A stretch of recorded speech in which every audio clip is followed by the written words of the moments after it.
As a mobile DJ, having an external mixer is essential, and I found that battery-powered gear gives you a lot of options and it is very convenient to use. And so my friends over at Mackie, they've created this ProFX10 Go, a 10-channel battery-powered mixer. And in this video today, we're going to explore this and go over all the functionality and see if it really does live up to the hype.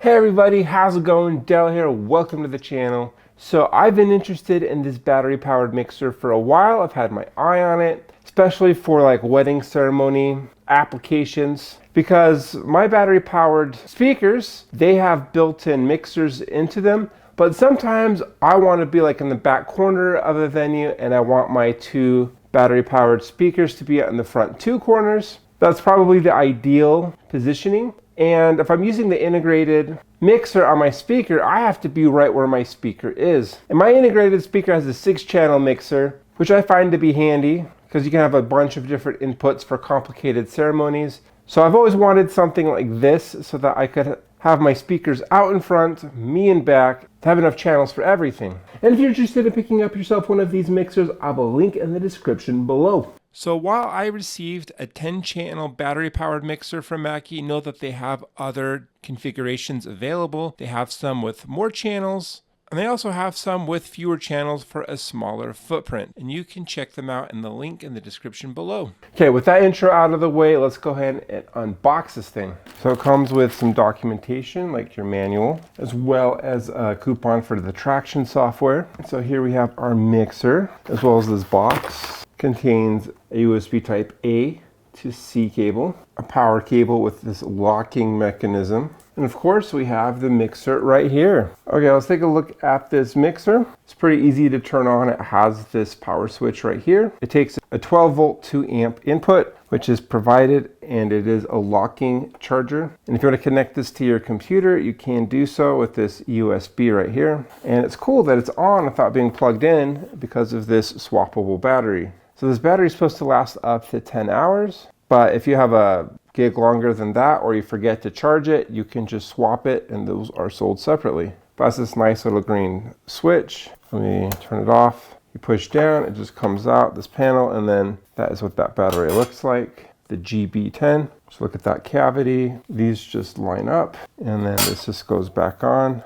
This is like pretty hefty. This is like made of metal. But yeah, on the bottom here, it has like these 4 rubber feet, which is nice. And on the side, you have the ProFX logo. So yeah, channel 1 has like the most like knobs and stuff. Of course, it has 10 channels. So it has like 4 XLR ins. So these first 2 channels allow for TRS input or XLR. And then channels 3 and 4 only allow for XLR. So it does have like a separate connector down below it. And then it does have channels like 5 and 6 right here. So if you have like a stereo source, you can plug it into those 2 channels, or you can just have a mono for each one. Same thing with like 7 and 8. And then 9 and 10 is pretty cool because you have a Bluetooth input and also a 3.5 millimeter input, just like your old car stereo. So you can like iPads still come with one of these, so this could be handy. And these first 2 channels is pretty cool because it comes with high Z switches, which is good for high impedance instruments like basses or guitars. So there's this low cut 100 Hz switch, which is a high pass filter. So this is used to minimize frequencies that are under 100 Hz, which can often like include rumbly stuff, wind noises,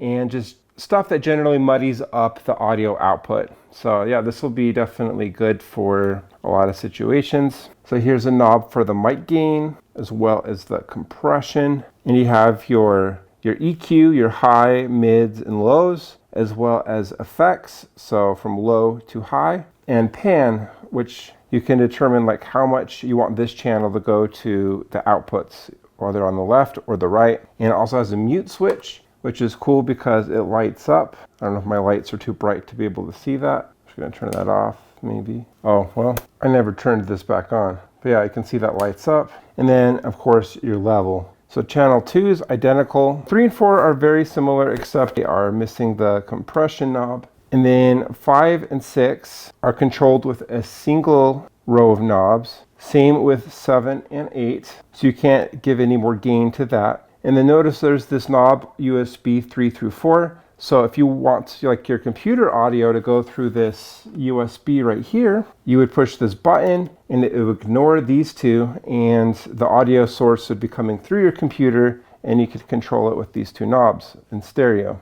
I'll keep that off. And then of course 9 and 10 are controlled with, the input for 9 and 10 is right here, and you can control it with this set of knobs. So this has Mackie's GigEffects Plus effects engine, which is proprietary to them. So you can use this knob to select which effect to be using. So it looks like you can't stack them, it's one at a time, but some of these presets do include like multiples. So like there's delay, echo, slapback, reverb, chorus, flanger, delay plus reverb, delay plus chorus. And it lets you like scroll through these effects with this knob, and then if there's one you want to adjust, you press it, and then it lets you adjust each of these parameters separately, and they also have some presets. There's also this record button that lets you choose between standard, loopback, and interface. And so something I really like about this mixer is that it has XLR out. A lot of mixers surprisingly don't have XLR out. I love XLR out. I think it's the only way to go.